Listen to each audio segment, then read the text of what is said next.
As president, I'm going to use all the resources at my disposal to keep the American people safe.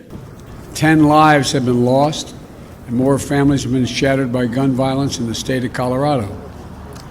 And Jill and I are devastated, and the feeling, I just can't imagine how the families are feeling, the victims whose futures were stolen from them, from their families, from their loved ones.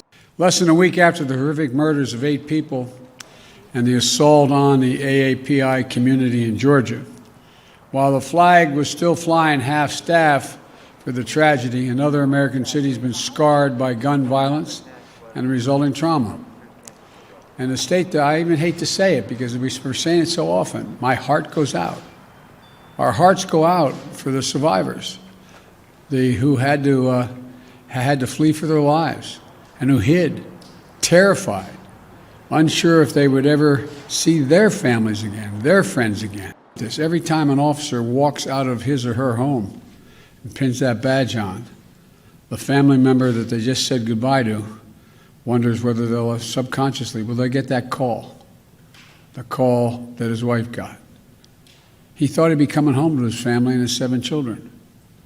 But when the moment the act came, Officer Tully did not hesitate in his duty, making the ultimate sacrifice in his effort to save lives. That's a definition of an American hero.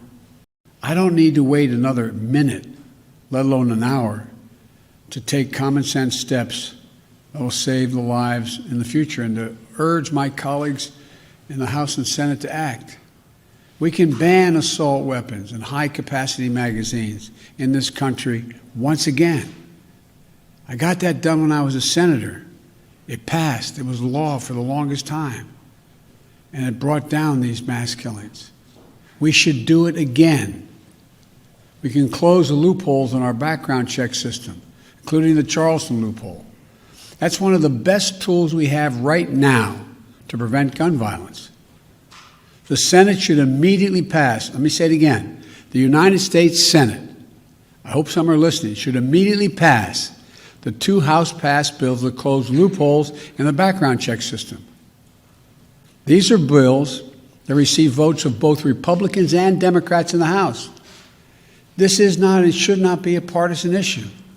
This is an American issue. It will save lives, American lives.